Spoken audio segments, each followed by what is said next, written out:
itu tidak dilakukan dia. Ya, Dan hasil musrah juga menurut saya mengagetkan gitu. Kalau Prof. Robi tadi mengatakan kalau partai politik bikin konvensi nggak akan perlu gini-ginian, tuh saya setuju tuh. Ini kan elit partai itu yang ngomongin capres cawapres gitu. Nah Pak Jokowi ini kan ngomongin paling sedikit isu real lah. Tadi ekonomi, WTO, terus apa. Jadi menurut gue justru ini udara segar untuk membuka perdebatan isu mengenai ini gimana nasib bangsa ini dengan segala kondisi yang ada sekarang. Bukan hanya ngegosipin siapa capres cawapres gitu loh maksud gue. Itu kan. So kalau nggak ada Pak Jokowi teriak-teriak itu di musrah, siapa yang teriak-teriak itu? Nggak ada setahu gue ketum partai yang teriak-teriak.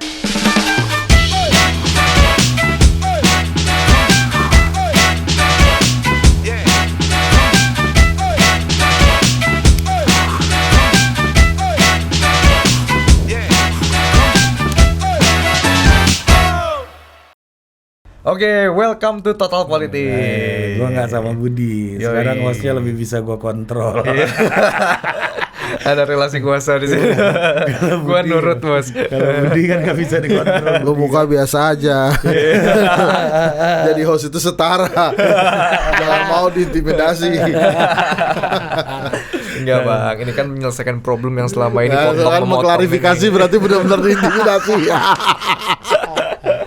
Oke, kita udah bersama dua orang siapa, Div? Ya, gua Divio bersama Bang Ari. Iya, bukan lu, maksud gua narasumber. Dia langsung demam panggung. Pusing ya. Dua orang siapa aja, Div? Nah, kita ada orang ketemu profesor paling mantap yang kalau lu cari namanya di Google tuh muncul orang yang ingin membuktikan bahwa dunia itu kecil. Prof. Robi Muhammad. Asik. Nah, Bang Hendri. Yang kedua ada dokter terbaik di keluarganya, Henry Satrio. Saya Dokter. Iya, keren gue, Bang. Gue baru lulus kemarin nih, Bang. Apa suasananya eksklusif sekali seperti di istana. Elitis. Aduh, elit sekali. Saya bangga loh hari ini ketemu dengan MC istana. Luar biasa. Dan beliau ini adalah yang mengantarkan langsung Mas dibelokkan saudara. yang mengantar Mas Gibran Raka Buming Raka ke KPU Kota Solo. Ketemu Mas Bambang Pacul. Lu buka semua nih. Lu buka semua CV-nya deh, kacau. Bang, hati-hati, Bang, kalau ada sensor gue yang pusing. Nah, oke, Prof. Robi dan Om Hensat, kita hari ini adalah hari pertama setelah pidato Pak Jokowi. Kayaknya itu appearance Pak Jokowi secara politik yang pertama setelah deklarasi Mas Ganjar jadi calon presiden dari PDI gitu. Betul. Kayaknya belum ada ya sebelum itu ya. Belum ada kan. Ini. Nah, kita mulai dari Prof. Robi, apa yang bisa ditangkap publik dari pidato Pak Jokowi yang berapi-api dan berputar-putar itu kemarin kan? Dan ngadap sini, ngadap situ, ngadap sini gitu. Dan kita semua di prank ya. Iya, kenapa? Di prank apa tuh? Gak sebut nama dong. Ya, semua orang merasa Pak Jokowi akan sebut nama kemarin. Iya, banyak sih menurut gue, coba satu-satu. Jadi yang keinget sama gue sekarang aja. Jadi gue pikir kenapa ini semua rame-rame, riuh rendah, rame di mana-mana. Gue pikir Pak Jokowi kemarin hari Minggu kasih alasan yang paling clear, jelas. Kenapa sih kita harus ribet-ribet ngurusin pilpres ini semua? Bukan hanya urusan ketum partai sama sekjen partai dan jajarannya, tapi buat kita semua. Nah, di situ clear sekali, jelas sekali pidato Pak Jokowi bahwa pemilu 2024 itu bisa jadi pemilu yang paling penting dalam sejarah Indonesia. Kenapa? Karena dari komparasi semua negara di dunia yang bisa jadi negara maju dan yang nggak bisa alias gitu-gitu aja, itu adalah ada satu momen penting dalam sejarah bangsa itu. Dan kita Indonesia ada di momen itu sekarang, terutama sampai 13 tahun ke depan, kurang lebih sampai 2030-an karena ada bonus demografi. Itu aja sih menurut gue sebetulnya. Pak Jokowi menurut gue pesan paling penting, ini tuh pemilu penting banget, bukan soal Pak Jokowi berhenti dari presiden baru, ya of course setiap 5 tahun, 10 tahun kita punya itu. Tapi 2024 tuh penting banget karena ini momen yang kalau lepas bisa jadi nggak akan muncul lagi. Bagus. Dan Indonesia akan selamanya jadi negara berkembang yang gitu-gitu aja, kira-kira gitu. Jadi menurut gue sih pesannya itu, nggak tahu orang nangkep atau enggak, tapi itu penting banget. Tapi jadi ini kan serius. Soal mengendorse ini seorang presiden kan juga problem gitu ketika kan ini pestanya partai politik, harusnya partai politik lah yang memunculkan nama-nama kandidat, nama-nama calon presiden di konstitusi begitu, gitu.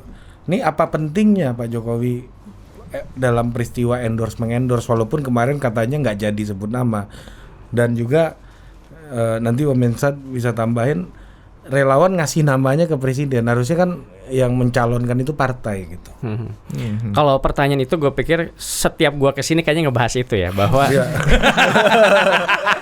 bahwa poinnya Spesialis, Prof. dalam hal ini gue bisa dibilang ya sependapat sama Pak Jokowi bahwa poinnya adalah jangan sampai pintu politik itu dikuasai oleh partai politik. Meskipun konstitusi ngomong gitu, tapi kenyataannya kan ya kita tahu, apalagi istilahnya zaman sekarang ini lagi-lagi tuntunan zaman seperti biasa khotbah gua.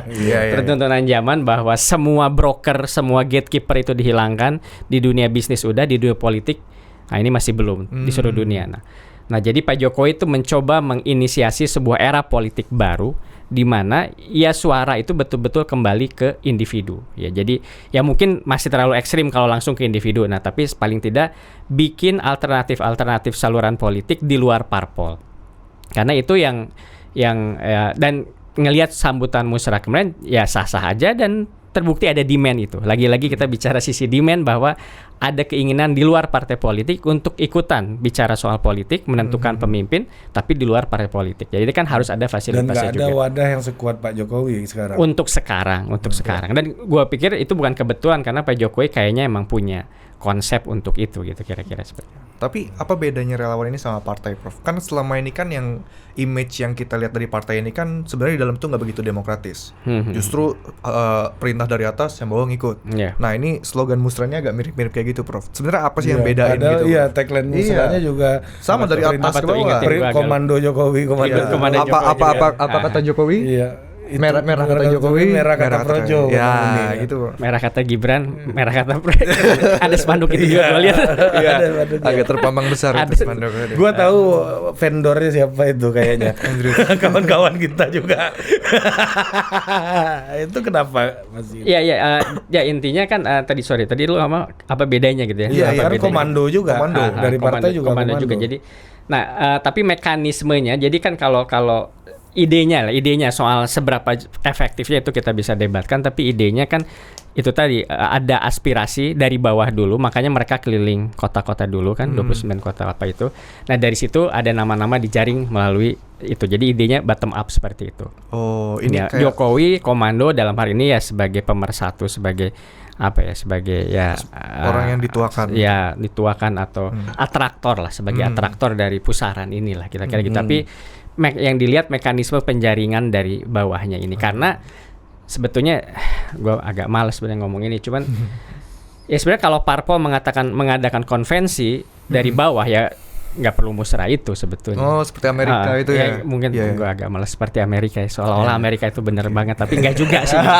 Kan itu kan kiblat demokrasi. Iya, tapi kira-kira seperti itu lah. Nggak harus, tapi ada mekanisme yang jelas, yang transparan, kelihatan sama publik. MC-nya nggak harus dari partai itu, bisa dari mana aja. Nah, harus ada yang kayak gitu loh. Kalau nggak salah, ketua penanggung jawab musrah juga ngomong gitu. Kalau semua parpol itu bikin konvensi ya nggak perlu ada musrah gitu. Intinya ada saluran bottom up gitu. Bentuk kritik juga ya dari mekanisme ini. Apapun itulah ya. Kira-kira gitu. Ya, gimana Bang Hensat? Apaan? Ini tanggapan pidato Jokowi kemarin acara musrah kan, ini yang gua sampaikan tadi pertanyaan-pertanyaan lu sebenarnya. Oh. Enggak, kalau musrah kan memang terlihat yaitu kan giatnya Projo ya untuk memaksimalkan eksistensi lah, dan disaingi juga kan eksistensi Projo itu dengan relawan Nusantara waktu itu. Kalau saya sih melihatnya begini, Pak Jokowi itu memang rumahnya tuh ya sama relawan, makanya dia nggak bubarin relawan gitu. Mungkin sedikit presiden atau jangan-jangan dia satu-satunya presiden yang tidak membubarkan relawan setelah jadi presiden. Dan terlihat sekali memang namanya rumah ya dia lebih nyaman di situ. Dia dielu-elukan di situ, teriak satu komando di situ. Padahal rumah aslinya dia secara politik kan di PDI Perjuangan. Dan kalau di PDI Perjuangan nggak ada satu komando pun dengan Pak Jokowi. Dengan Bu Mega. Dengan Bu Mega dong. Jadi dia memang saya hampir yakin ya bahwa dia merasa rumahnya dia itu bukan PDI Perjuangan. Bahkan harusnya berani dia mengambil sikap untuk membentuk sebuah partai politik baru. Bukan untuk 2024, bukan untuk 2029, tapi bisa jadi untuk 2034 misalnya. Karena kan memang kalau dia Soekarnois, Soekarno bilang bahwa salah satu cara untuk mensejahterakan rakyat dengan mengutamakan ideologi membentuk partai politik. Nah, kalau kemarin itu saking nyamannya Pak Jokowi dengan kondisi musra gitu ya, terlepas karena ada Ari dan Budi yang menjadi masih luar diulang. biasa sekali itu Masih diulang. Tapi karena yang Prof Robi bilang tadi, Ini belum MC-nya harus dari luar relawan. Iya, katanya. itu kan sebuah pencapaian yang luar biasa. Profesional. untuk Profesional. Ari dan Budi. Profesional, makanya Prof ada mobil baru sebentar lagi. Nah, itu Amin. luar biasa. Nah, maksud Gue saya gini. syukuri aja lah. Nggak, maksud saya begini, itu terlihat sekali nyamannya. Jadi karena nyaman ya dia menerima segala masukan tuh. Sebetulnya kan pertanyaannya, ini pertanyaan gue sih. Kalau dia memang di PDI Perjuangan, harusnya dia tolak tuh nama-nama calon presiden. Karena tegak lurus dengan Bu Mega. Dengan Bu Mega. Nah, itu juga pertanyaan Minimal gua dia tuh. bilang bahwa ini makasih nih ada nama-nama calon presiden. Cuma saya nggak bisa terusin nih. Karena kan saya PDI Perjuangan dan PDI Perjuangan tuh sudah menetapkan Pak Ganjar. Tapi kalau nama-nama wakil presiden boleh nih saya Usul. nggak, dia ngomong gitu kan dia. Oh ya gini ya. Ngerti kan maksudnya? Luar biasa. Mantap. Sangat Observasinya Jokowi ya. sangat. Iya. Yang nganterin Mas Gibran ke KPU. Paham. Ada fotonya. Nah jadi itu tidak dilakukan dia. Iya, benar. Dan hasil musrah juga menurut saya mengagetkan gitu. Kalau Prof Robi tadi mengatakan kalau partai politik bikin konvensi nggak akan perlu gini-ginian, tuh saya setuju tuh. Mekanisme penjaringan partai politik kan juga memang masih elit ya. Bang agak Dan- majuan dikit. Oh, Oke, zaman mantap. sekarang masih saya yang maju. Iya, Mikrofon. dia yang maju. Iya, boleh.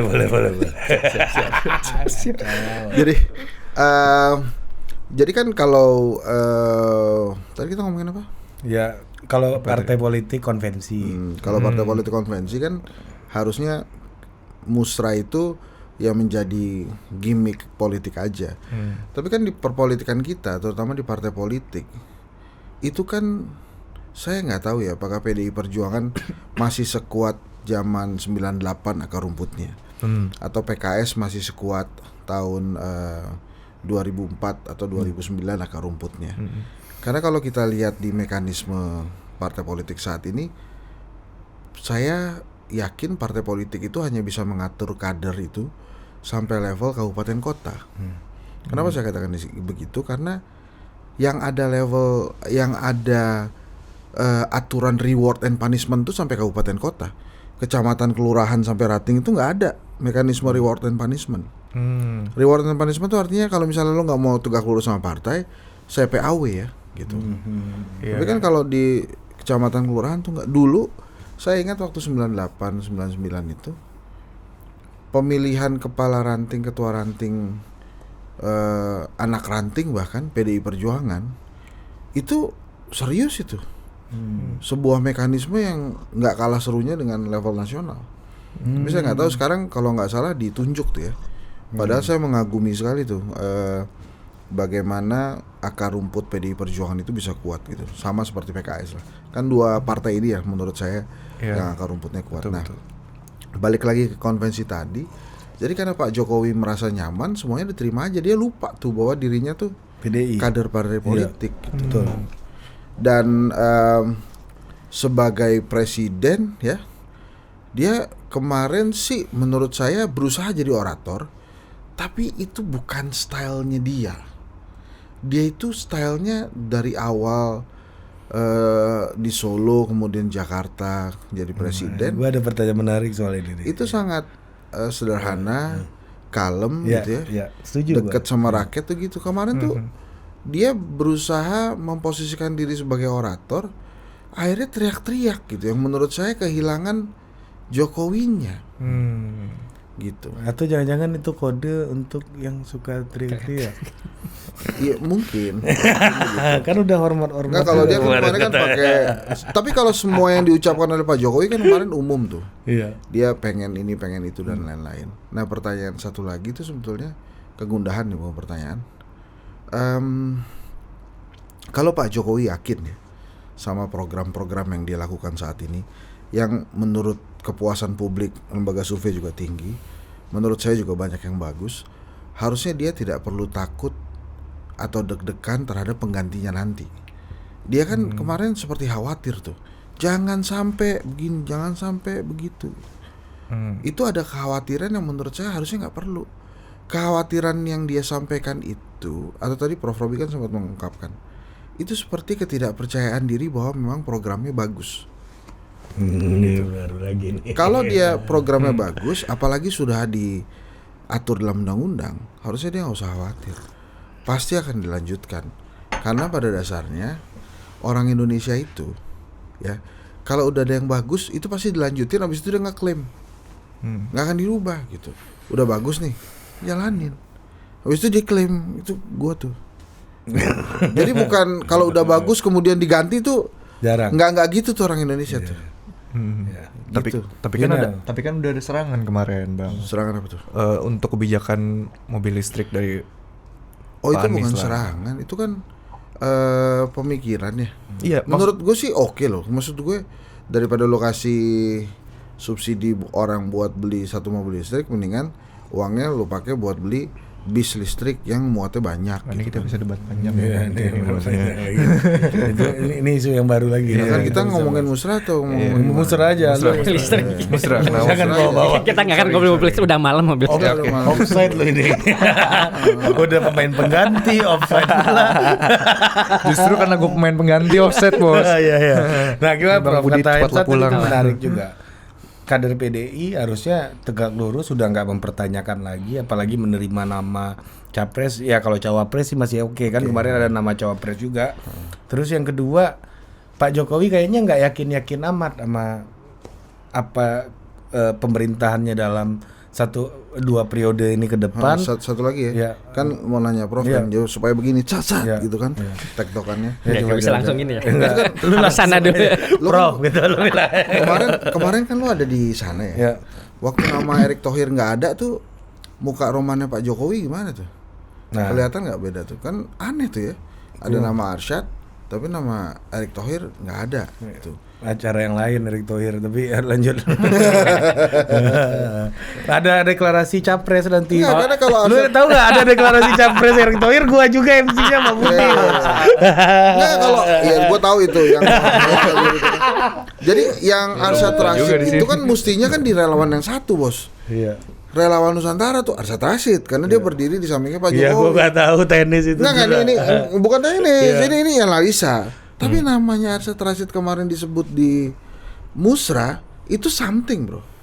Apa maksudnya? Maksudnya Arsyad Rashid itu namanya tersebut kalau saya nggak salah Di Musra Relawan di Nusantara. Sumatera Selatan saja. Oh ya, Tapi memang nama Arsyad Rashid itu mencuat pada saat dia mendampingi Pak Jokowi ketika di acaranya Relawan Nusantara yang True. Projo nggak ada yang datang.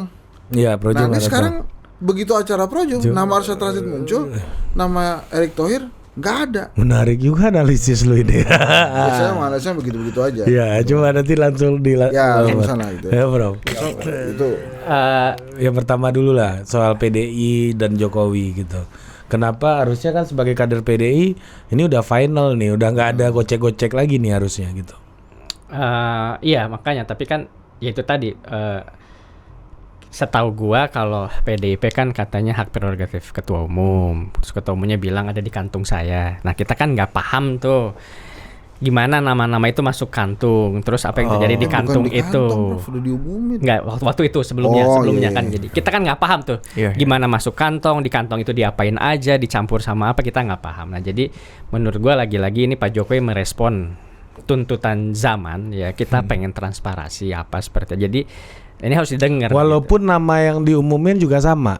Kan walaupun maksudnya- karena Iya kan ada Ganjar di situ, karena nih Ganjar proses juga penting, kan. karena Ini Sama, pembuktian tapi- proses Iya. saja berarti. prosesnya penting karena kan ada komitmen.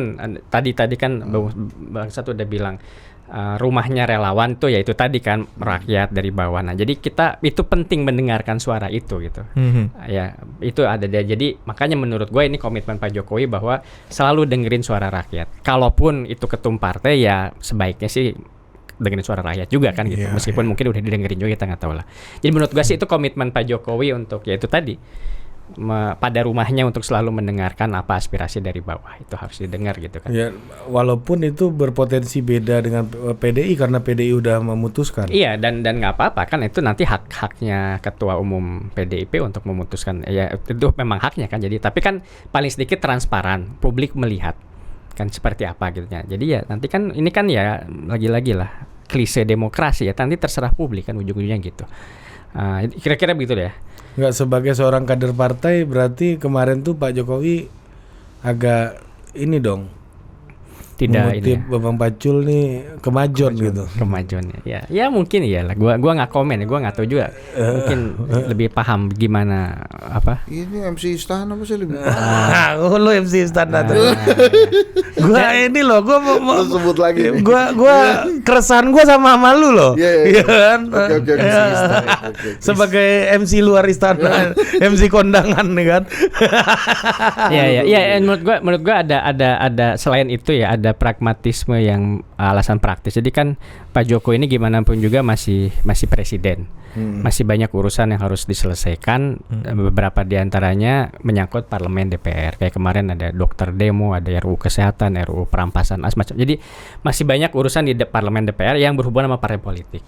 Nah, jadi di situ menurut gue salah satu sinyal juga ya presiden ini karena dia perlu koalisi partai politik di parlemen, nggak cuma sebagai satu kader aja, dia harus ya balancing itu gitu supaya pemerintahan tetap jalan. Itu menurut gue sih arahnya ke lebih ke arah sana. Ini ada yang menarik yang disampaikan Prof. Tugu dan gue setuju. Gimana Bang? Transparansi dari pilihan rakyat. Sayangnya kemarin musrah ya, yang panitianya minta lo jadi MC itu, itu tidak transparan tuh. Kenapa? Kenapa saya bilang tidak transparan? Lo fair dong. Kalau mau transparan sebutin semua nama, jangan cuma 3 nama. Kan kasihan Erick Thohir lah. Gue MC-nya Erick Thohir. Enggak, maksudnya kalau MC Wapres, BUMN lo bilang. Wapres kan 4 besar kan? Capres 3 besar. Oh, iya. Wapres 4. Wapres 4. Mahfud, Iya. Sandi sama Arsyad. Rashid. Itu menarik tuh kalau misalnya transparan, mestinya dia umumin semuanya dulu, terus setelah itu kalau mau mengerucut misalnya. Tapi yang kita sampaikan kepada presiden itu capres 3 besar karena alasannya apa? Kalau cawapres 4 besar ya, karena alasannya supaya Sandi dan Arsyad bisa masuk. Kenapa 3 atau 4 gitu. ini? Nah, itu kan bisa begitu. Karena Sandi pernah jadi capres di musrah kalau nggak salah ya, di musrah keberapa gitu kan Sandi muncul itu di Bandung maksud kayaknya. gue pada saat gue setuju Prof. Jadi pada saat transparansi harusnya ini dimanfaatkan juga oleh panitia musrah untuk setransparan mungkin. Jadi dia rekap aja, ini loh. Suaranya ini, namanya ini, suaranya segini, udah clear aja. Nama-nama yang muncul tuh ini loh semua, cek nggak usah disebutin dari provinsi mana aja. Cuma orang-orang tuh paham. Bahkan gitu. menurut gua dari provinsi mana aja tuh penting loh. Ya bisa juga begitu. Jadi kalau mau transparan, transparan itu. Jadi kan ini balik lagi, mohon maaf. Pada saat kemarin panitia musrah, para elit projo menyampaikan 3 nama capres dan 4 nama cawapres, itu akhirnya jadinya balik lagi ke elit. Karena kita nggak tahu kan, bener nggak itu namanya Ganjar, Prabowo Erlangga gitu. Jangan-jangan ada nama Caimin di situ. Jangan-jangan ada nama Erick Thohir lagi, kan Erick Thohir lagi. Ya artinya kan lu artinya mau lihat bahwa ini lebih kepada elit relawan yang punya preferensi, yang jadi, itu diusulkan pada presiden, di mana yang milih juga elitnya, elit relawannya. Kan gitu. Elit yang menentukan 3 dan 4 itu ya. Jadi itu semangatnya itu agak berkurang tuh. Artinya elit ini antitesa orang dalam partai aja sebenarnya. Ini orang luar partai. Bukan, dia mau ngikutin gaya partai. Gaya partai, ya betul. Itu maksud gua. Tapi suara dari luar partai politik yang disebutkan oleh orang luar partai politik dengan gaya yang sama dengan partai politik gitu. Gimana, Bro? Kalau udah cair mau nyantai ngomongnya. Iya. Enggak, kemarin pun juga gue mempertanyakan ini ke. Iya, kalau intinya sih gue sih posisinya semakin transparan semakin baik lah. Jadi gue pikir itu ya lebih baik kan, dijembrengin aja masalah. Cuman ya udahlah itu. Tapi kan kalau laporan jembrengannya, ini gue sebagai orang yang juga jadi moderator di Musra pertama di Agustus 2022. Jadi gua nggak ujuk-ujuk kemarin tuh. Jadi gua udah ikut. Oh, lu ada karirnya ya? Udah di ada situ? karir bos di situ bos. Ada apa? Harus perform lu. Tracknya Harus gitu. deliver lu, nggak bisa Iya. terus. Jadi Ya, lu ketua bidang komunikasi Partai Projo lah ntar. ya, amin. Ya, aminnya partai. Iya, kalau jadi partai ya sekarang kan Muni Bagus. ketua gue Ilun Divisi UI. Iya. Kan? Ya, sama lah itu berarti kita kan. Samba School. Iya. Jadi di setiap daerah tuh ada transparansi angka sebenarnya, tapi per daerah tuh selalu dia rekap tuh setiap habis itu. Yang gue ikut cuma 2 kali. Nggak, makanya kan itu di pertanyaan gua Surabaya tadi misalnya. dan Pertanyaan Bandung. gue tadi kan jelas tuh Arsad Rashid kalau gua nggak salah munculnya itu Sumatera Selatan. Dan dia munculnya itu bukan di kubu Projo, munculnya itu di Relawan Nusantara. Tapi kemarin bisa masuk ke Projo 4 besar gitu. Merembes ya. Nah, jadi itu kan pertanyaan yang kalau usulannya Prof tadi mengatakan ada transparansi, kalau beneran transparansi gua nggak akan nanya begitu. Kan kita bisa lihat oke. Jadi ada yang ditutup-cucupi juga. Episode podcast selanjutnya untuk undang Projo untuk buka. Ya, oke. Nanti lu bisa tanya ke Projo lah itu ya, tapi maksud Atau gua sekarang aja kita suruh masuk.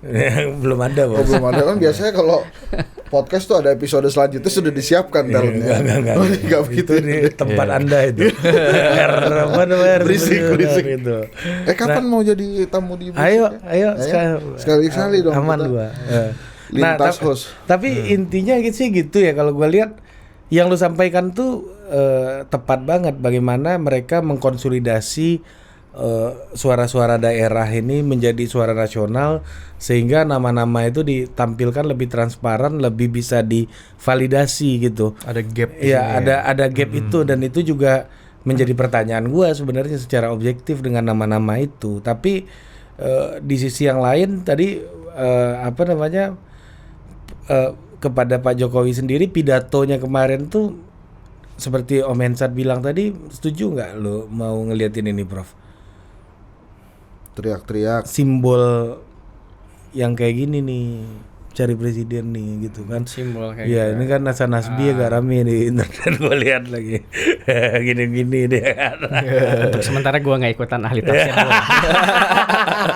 Nggak, tapi yang tun berteriak itu apa sih maksudnya? Memang ya tadi Hensat udah bilang soal kenyamanan gitu. Tapi emang presiden punya, kapan lagi sih berteriak-teriak kayak gitu? Ada pengalaman lain nggak, Prof? Maksudnya apa yang membuat presiden bisa berteriak-teriak? Apakah cuma faktor kenyamanan bahwa ini ordal semua nih gitu yang ada di acara itu? Kalau gitu. marah-marah pernah juga ya, urusan Piala Dunia tuh marah-marah. Terus urusan apa lagi pernah lah marah-marah lah suka. Aduh, gue agak susah komennya. Ya itu memang ya kelihatan semangat banget ya. Gue tidak menafikan itu, berusaha berretorik. Tapi ya itu tadi menurut gue sih presiden di sini yang memainkan peran itu tadi, bahwa inilah kompleksitas presiden menurut gue ya. Kompleksitas presiden, bahwa kalau orang biasa ya udah tegak lurus partai, tapi kan ya presiden lah. Itu ada dimensi-dimensi lain, aspek-aspek lainnya. Ini yang ada orang-orang yang punya saham juga sama gua nih, yang nggak hanya partai yang punya saham. Iya, kira-kira gitu seperti kan. itulah. Iya. Jadi harus kan tadi kan dari sisi presiden, tadi gue bilang presiden harus sama parpol lain juga, nggak bisa. Oh, gue partainya ini kan nggak bisa, dia presiden kan gitu kan, harus dealnya.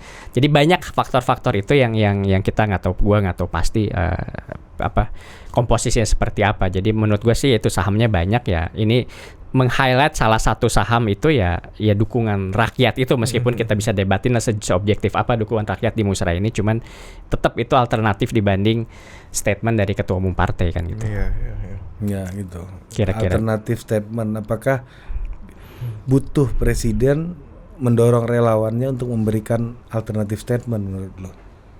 Maksudnya gimana sih, nggak ngerti? Ya alternatif statement, karena statement yang udah kuat kan dari partai politik hari ini. Enggak, kalau menurut gue justru Yang jangan satu-satunya. Tapi bisa memperkuat juga bang, kan belum diumumin juga. Ya. nggak perlu lah presiden bicara tentang Ini. siapa yang menggantikan. Harusnya itu tadi aja. Tadi ya, yang PD belum dibahas tuh pertanyaan. Apa? Nggak percaya diri tadi. Oh iya, PD. bahas. Apa tadi? Ya, presiden nggak pede sama programnya, sehingga dia harus harus memastikan bahwa ini. Kita cari selamat jangan-jangan. Enggak, menurut gue gini konteksnya kalau soal udah jadi undang-undang mestinya udah lah ya. Tapi kan gini, kita tahu presiden tuh punya rencana 1 periode, terus pas 2 periode kemarin punya rencana COVID datang. Nah, jadi dari pengalaman itu COVID terus hampir krisis ekonomi, seluruh dunia krisis ekonomi bisa dibilang kecuali Indonesia sekarang ini. Nah, hampir dari semua itu presiden tuh sadar betul akan ketidakpastian ekonomi geopolitik dunia gitu. Jadi nah ini di situ konteksnya menurut gua. Jadi lu butuh pemimpin yang benar-benar ya itu tadi berani untuk mengambil jalan yang terbaik buat Indonesia seperti apa, karena kita nggak tahu medan seperti apa di depannya. Itu aja sih menurut gua sinyalnya. Jadi bukan soal kelangsungan, itu bukan hanya sekedar kereta cepat jalan, IKN jalan, tapi ya Indonesia ini bisa terus bergerak nggak di tengah perdagangan dunia, konflik militer apa, kan kita nggak bisa lepas dari itu kan gitu. Jadi betul, presiden ada rasa ketidakpercayaan juga terhadap calon-calon yang ada sekarang. Ya kekhawatiran karena pertama dia pun tidak percaya dia harus menghadapi COVID selama 2 tahun misalnya kan, terus struggling banget ya, nggak ada yang bisa prediksi siapa yang bisa. Terus seharusnya Pak Jokowi itu mikir ya, pada saat dia jadi presiden dengan posisi yang waktu itu, dengan pengalaman dia yang begitu, wali kota 2 periode, gubernur nggak selesai, kita percaya loh sama dia nggak bisa ya percaya juga sama penggantinya dia, sampai harus mengingatkan bahwa nanti milih itu harus begini. Menurut saya itu di luar kepatutan itu, Prof. Mestinya dia percaya aja, sama seperti pada saat kita percaya dia bahwa inilah presiden yang bisa membawa Indonesia lebih baik dengan revolusi mental, dengan nawacita. Kan waktu itu kita begitu tuh. Dia mestinya begitu juga menurut gue ya, karena kalau dari intonasinya kemarin kan dia seolah-olah ada sosok tokoh anak negeri, anak bangsa nih yang dia nggak percaya ini anak bisa jadi presiden. Ya, gua kebalik aja ngelihatnya. Gua fokusnya bukan di individu personal tapi stake, resiko dunia, ekonomi geopolitik dan Indonesia bonus demo itu gua ngelihat. Itu tuh resikonya besar banget yang terjadi di 2024, bukan 2019, 2018, bukan 2029, 2034 tapi 2024 gitu. Nah, jadi ada kekhususan memang di momen 2024, bukan soal personal. Presiden Pak Ganjar, Pak Prabowo, Pak Anies apapun itu gitu. Tapi ini 2024 tuh penting banget buat bangsa ini. Tapi nature-nya gitu nggak sih Om Ensan? Ketika lu makin banyak tahu persoalan, lu makin hati-hati, lu makin khawatir, lu makin Iya, tapi kan lu ada aturannya, emang lu mesti selesai kan. Iya, maksud gua ketika misalnya gua gua tahu nih sesuatu itu ini rumit nih segala macam, ketika ada teman gua mau ke situ, gua resikonya di MC apa lu tahu banget lah kan. Iya, tahu banget. Iya, sama kan kayak misalnya gua nih waktu mau jadi ketua OSIS nih. Gua program nih. Harus selesai, setahun kan harus selesai kalau enggak iya. lulus gitu. Iya. Enggak, maksud gua nature-nya Pak Jokowi kalau dia bicara dia khawatir, ketika orang makin banyak tahu, nature-nya kekhawatirannya kan makin gede. Ya boleh gua tambahin sedikit. Kenapa gua berargumennya ke arah tadi, ke kondisi geopolitik ekonomi. Pak Jokowi beberapa tahun lalu ngomong the winter is coming kan Pak Jokowi khawatir banget sampai diledekin juga, mana tuh ternyata ekonomi kita baik-baik saja kan gitu kan, katanya mau apa. Nah, tapi dari situ udah kelihatan kekhawatiran Pak Jokowi terhadap kondisi ekonomi global politik dunia itu memang serius. Nah, sekarang kekhawatiran itu dilimpahkan ke momen Pilpres itu menurut karena begini, Prof. Menurut saya pada saat dia khawatir terus-terusan, artinya dia nggak ada program yang bisa dia jalankan untuk memperkecil kekhawatiran itu. Dia fail untuk melakukan program-program yang baik dan dia mengakui itu terus-terusan. Kalau orang khawatir lama kan pasti ada perbaikan-perbaikan yang dilakukan sehingga memperkecil kekhawatirannya dia itu dan mengharapkan Indonesia itu bisa baik-baik saja bila dia sudah tinggalkan. Tapi kalau dia khawatir terus-terusan, itu menurut saya ada 2 hal. Yang pertama memang banyak programnya dia tidak jalan. Kemudian yang kedua memang dia tidak siap untuk selesai.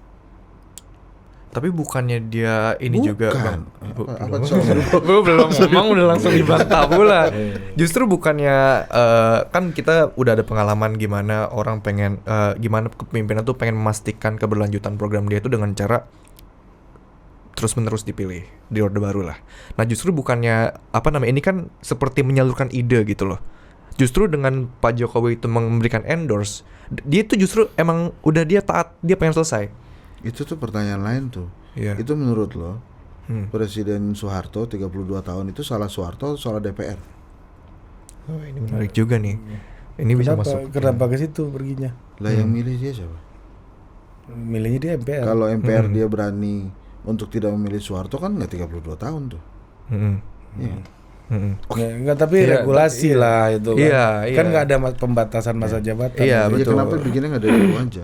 Gua nggak ngebelain Soeharto ya, tapi maksudnya Tapi di banyak itu juga pertanyaan tuh, kenapa mestinya kan yang lo salahin tuh ketua MPR-nya. Iya. Di Takut banyak amat buku sih. kayak gitu juga sih, Bang. Takut banget tuh ketua MPR dulu tuh. Iya kan. Iya, takut berarti salah Soeharto dong. Salah satu ya. Sampai ketua MPR-nya takut ya. Iya, betul. Bahaya dong berarti Soeharto. Ya lu baru tahu. Gimana? Nih, tadi gimana tuh? Itu kan tesis gue begitu. Ya justru dengan Pak Jokowi bicara itu, kalau menurut Divio tadi, bahwa bukannya itu malah membuat dia memastikan bahwa dia akan mengakhiri jabatannya Iya. dengan tenang gitu. Tapi kenapa dia mikirin entar gitu? Pikirin sekarang dong. Dia kan presidennya sekarang. Lo ngapain aja untuk memperkecil kekhawatiran itu? Lo do something dong. Jangan teriak-teriak kayak kemarin doang. Saya tahu dia udah melakukan banyak hal, iya. Gitu ya. Nah, untuk memperkecil kekhawatiran itu, Anda melakukan apa? Kan itu yang sebetulnya harus dilakukan. Infrastruktur iya, bansos iya, apalagi. Ya justru khawatirannya makin gede mungkin karena dia Nah makanya merasa itu belum cukup dengan apa yang Lo dilakukan. pernah kan? Aku nggak tahu gua. lo pernah kan dapat tugas dari dosen Iya. lo, terus lo khawatir nggak bisa selesai. Kenapa? Karena lo nggak ngerjain itu tugas. Kalau lo tugasnya dikerjain pada hari hanya itu, lo tinggal kumpulin habis lo tenang. Atau lu perfeksionis, lu merasa selalu kurang, lu pengen yang terbaik, lu A nggak cukup buat lu, A plus pengennya. Itu bisa juga. Padahal nggak bisa itu A plus kan. Ada bisa, tergantung jenis mahasiswa seperti apa, terserah. Ada lah. Masa A plus bisa? Ada dong. Ya universitas emang rankingnya sama ya enggak lah. Ada Harvard, ada apa kan semuanya beda-beda. Tergantung lu level Tapi mahasiswa. kan ujungnya A, Prof. Ya ada yang 4,5 IPK-nya kan. Maksudnya intinya poinnya gitu. Jadi tapi menurut gua terlepas dari itu semua, ada A plus kan Jadi kenapa? Ada orang yang mau 4. Ada yang Iya, 4, betul, ada yang betul. cita-citanya mau kawan-kawan gua sempurna. Ada. 35 aja udah cukup, Bro. Ada teman gua yang 4 enggak pengen buat 4 gua tuh 3 ada. IPK 3,9 tuh gagal. Ada yang seperti Ada, itu. ada. Dan itu Iya, kita harus iya, hargai lah orang seperti itu. Nah, tapi poin gua Apa gini. lu itu betul itu? Tapi poin gua gini loh. Lu tuh betul-betul aja. Lu berpihak banget lu. Gua kan pelengkap aja di sini. Kayak gini loh, ini kan masa mau pemilu. Jadi menurut gua sih justru ini terlepas pede nggak pede, kurang berbuat kurang, ini saatnya lah mengemukakan semua kekhawatiran itu menurut gue, supaya semuanya ditaruh di atas meja. Dan menurut gua fair juga. Nih ya masalah nih, gua khawatir ABCD gua taruh di atas meja. Oke, Pak Anies bisa ngomong apa, Pak Prabowo bisa ngomong apa, Pak Ganjar bisa ngomong apa, Pak Sandi bisa ngomong apa, sama masalah ini kan gitu. Itu fair juga menurut gua. Jadi memang ini saatnya untuk kekhawatiran itu dikeluarin semuanya lah. Gitu. Sebagaimana Pak Anies melempar ide mobil listrik balik Mobil lagi listrik, kan. misalkan- Semua orang ngomongin Iya, itu iya, akhirnya menurut kan. gua ya. Iya. Ini- Lo waktu ngomong Anies mobil listrik lo jangan kesini juga dong. Kan Anda udah pengakuan jubir Anies Baswedan kemarin. Bukan kata Detikcom, bukan kata gua. Kan jadi itu kan, jadi kan Pak Jokowi, jadi biar rakyat Iya. menilai nih ada Iya, urusan makanya. hilirisasi, urusan mobil listrik, urusan Iya, hilirisasi demokrasi, diomongin urusan kemarin, apa kan? Iya. Ayo Kalah di silakan. WTO diomongin Kalah kemarin. oke. Iya. Karena presiden selanjutnya harus menghadapi WTO dan Uni Eropa kan gitu. Oke, Pak Anies apa idenya? Pak Ganjar apa ide? Pak Erik apa ikat gitu. Jadi menurut gua fair lah. Tinggal para capres ini merespon bagaimana mereka bisa, oh jangan khawatir Pak Jokowi, saya punya program ABCDE, ini saya punya kan kayak gitu. Jadi menurut gua itu meningkatkan diskursus iya, mutu, Ya, nggak, publik, makanya gue demokrasi. setuju itu, cuma kan gue challenge. Ya lu ngapain aja. Jadi ngomongin nanti iya oke. Itu kalah di WTO Tapi kan, hari dia ini udah gimana? bilang. WTO kan udah. Iya, kalah. Kan hobinya Pak Jokowi itu satu berhasil tuh diungkapin terus WTO. Kalah Covid. WTO kalah. Iya, dia kan ngomong berani kalah. berani gitu kan. Iya. Kalah dia bilang kemarin. Iya, maksud saya ya kan saya boleh nanya nih ya sebagai Iya. rakyat. Iya oke, Bapak khawatir. Terus Bapak udah ngapain aja? Hilirisasi udah jalan kata Pak Jokowi kemarin. Nah, terus Iya kan? Apalagi Prof kemarin yang diomongin sama Pak Jokowi. Ya, yang penting itu. Ya banyak lah kalau sama Nah, program itu kan. perlu banget kita gali itu. Apa yang gali, Prof. apa yang dipikiran masyarakat yang sudah dilakukan oleh Pak Jokowi. Nah, menurut gue itu gitu. fair. Menurut gue sih Iya. sekarang makanya jadi Ini menarik gue nih. sih fair. Sekarang terbuka aja, ada yang bilang Pak Jokowi gagal berhasil, nggak apa-apa, silahkan. Siapa Di tuh yang mana bilang Pak Jokowi gagal gagal? berhasilnya di mana? Yang ingin Gua enggak, kapan gua ngomong gagal? Gua cuma mempertanyakan hari ini melakukan apa. Gua ngomong gagal. Oh, belum ya, Ini belum. framing Anda ini sejak jadi MC Istana tuh sangat memihak. Anda ini setelah jadi jubir Anies Baswedan menuduh gua Ini terus. tambahin istana ya bawah nih total politik istana. Bukan Jadi- istana jadi bang, menurut- istana olahraga menurut gua- doang bang. Jujur- Istora. Istora bang, total Istora.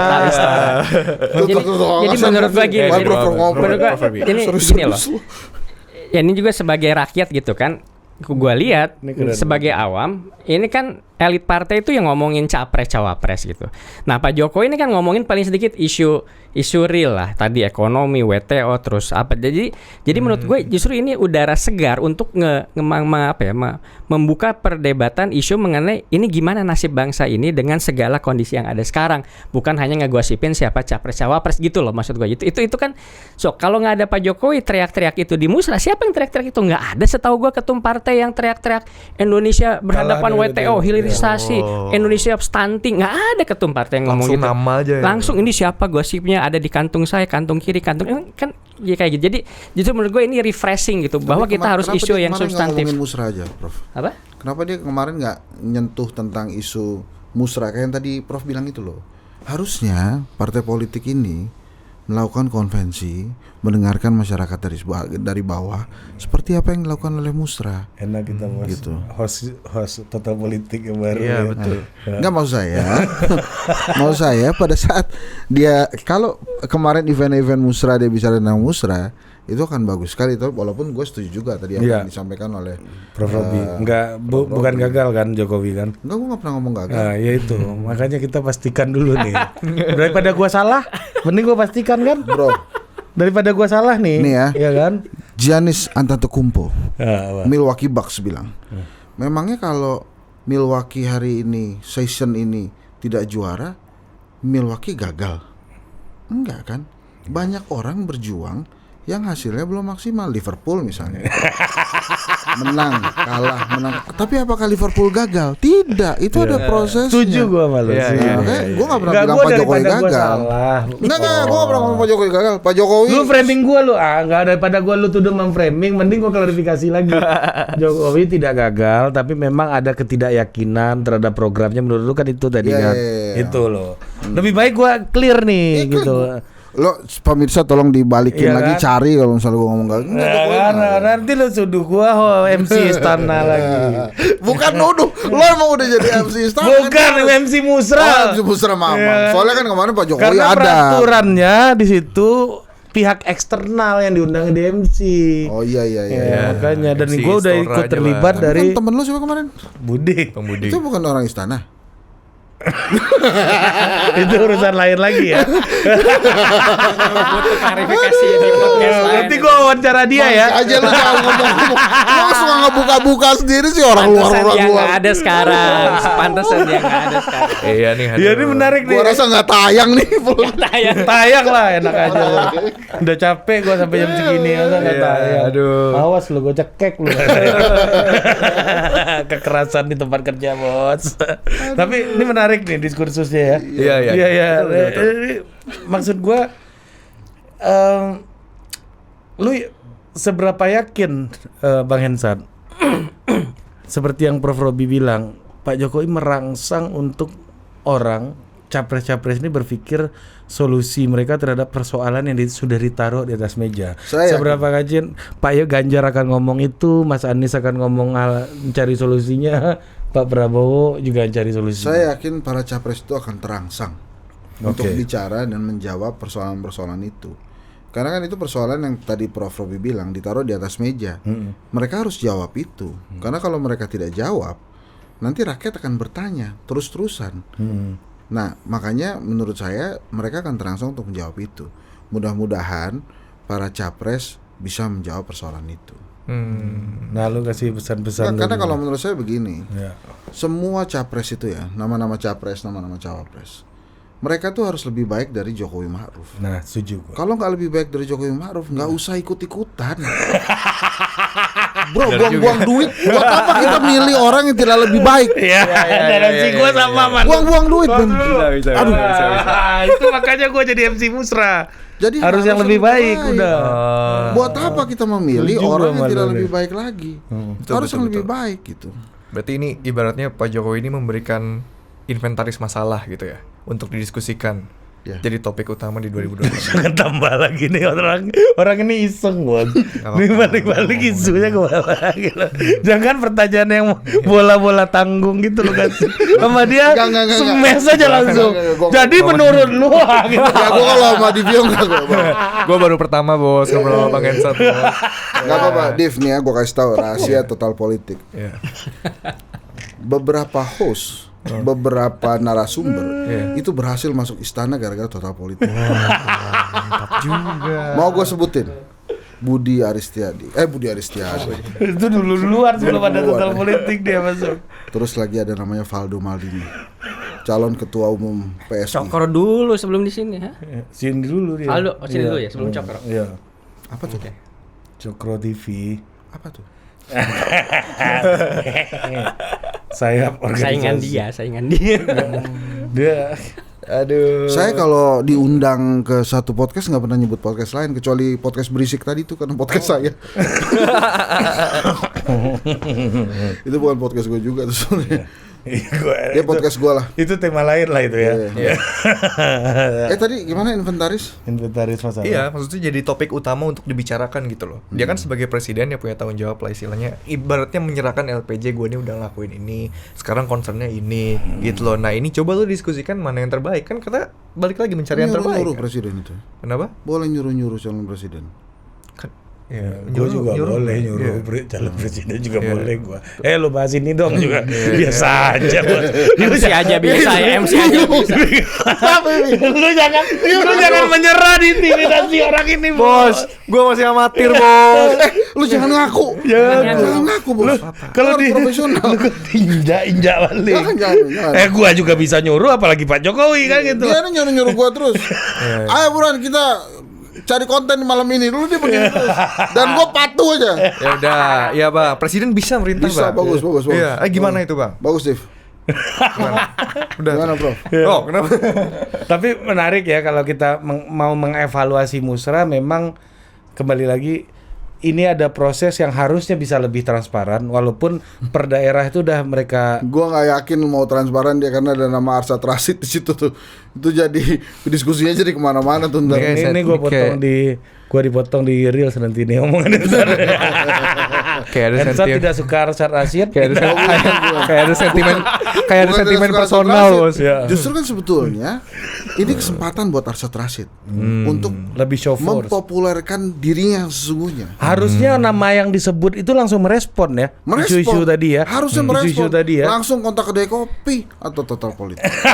bisa dari sini tembus kedai kopi bisa. Ya. Kedai kopi tembus ini juga bisa kan. Tembusan ini Bos. tembusan.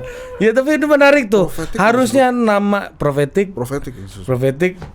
Holding. Jadi menarik nih omongan lu nih. Iya dong. Pertama lebih Enggak, ngomongan dia juga menarik. Iya. Lo mesti sebut Iya juga. iya Nah. betul. Lu berdua Jadi menarik biar lah. semangat ya, biar semangat. Iya. Lu proses lebih transparan Kata juga. harusnya ya kan dengan nama-nama yang udah dijaring di daerah. Dan kemudian muncul nama di pusat dibikin lebih transparan argumennya apa. Yang kedua, nama-nama yang disebut ini harus segera merespon omongan presiden ini gitu. Kenapa? Karena mereka yang diharapkan untuk melanjutkan kan. Oh. Jadi pikiran presiden ini harus direspon. Apa solusi lu untuk masalah ini? Kalau kalah lagi di WTO apa solusi Kalau lu gitu? pikiran si orang-orang itu ngapain gua respon yang punya tiket parpol? Ya itu Ngabisin masalahnya waktu, kan. ngabisin Nah, waktu aja. Itu bro. Gimana, Bro? Nah, Iya, nggak apa-apa. Pokoknya susah-susah ke lu, Bro. Nggak apa-apa. Itu kan makanya. Tapi kan ini udah dibuka di publik intinya kan gitu. Jadi ya kayak sekarang kita aja udah bisa ngomong gitu kan ya nanti demand untuk penjelasan mengenai ngelawan WTO paling sedikit itu akan jadi mudah-mudahan isu serius di debat capres nanti kan mudah-mudahan. Iya, itu intinya. Iya, jadi ya nggak apa-apa. Tapi sooner or later isu-isu itu harus ditaruh di meja dan dibahas menurut gue sih itu. Itu aja sih. dan cepat atau lambat isu tersebut juga akan menjadi ukuran rakyat untuk memilih pemimpin penerus Pak Jokowi. Jadi kan nanti gitu. kan ukurannya menghadapi berbagai isu, ada yang real, balik lagi kayak Piala Dunia kemarin, ada yang skenario gitu kan nanti kalau begini gimana, kalau begitu gimana kan gitu. Jadi ya nanti kita di tengah jalan juga mungkin nanti ada isu-isu muncul kan kita nggak tahu juga. Kalau menurut saya dari nama kemarin ya, yang orangnya Jokowi itu Erlangga Hartarto dan Arsad Rashid. Oke. Kenapa gue bilang begitu? Nama Prabowo, Ganjar tuh di mana-mana, lembaga survei segala macam. Betul. Mahfud, Sandi. Betul, itu udah nama Muldoko, Nama umumnya. udah umum Iya. lah. Jadi tiba-tiba muncul Erlangga Hartarto dan Arsad Rashid dan Projo adalah orangnya Jokowi, maka saya yakin tuh justru orangnya Jokowi yang kemarin muncul itu Erlangga Hartarto dan Arsad Rashid. menarik nih. Langsung hubungi kedai kopi dan Total Politik serta Profetik setelah acara ini. Udah. Ini iklannya banyak sih di akhir acara nih. Logo-logo nanti kirim ya. Logo-logo nanti kirim ya. Ya. Ini kita rutinkan aja lah forum ini nih, menarik juga nih. Iya kan, ada dia kan. Kesel-keselan lu ini kan, mantap. Gua tuh rindu mulut pahit lu ini, Om Enzar. Gua enggak bilang gagal loh katanya. Walaupun agak terganggu juga dulu. Oke, makasih Om Enzar, Prof Robi, ini Prof Robi. diskusi yang gua kira akan membosankan, ternyata sangat menarik gitu. Kaget banget gua. Selamat ya, mudah-muhahan jam terbang makin banyak. Ya, coba gimana lu? Ayo tutup Div, tutup yang keren. Simpulan. Bos, aduh berat tuh. Coba, tutup. Aduh, oke. Tutup. Ya. Oke, sekian podcast kali ini. Bang Budi segera pulang. Itu aja. Gini ya, gua ajarin lo. Sampai jumpa lagi di Total Politik. Sampai jumpa. Nah, udah gitu aja.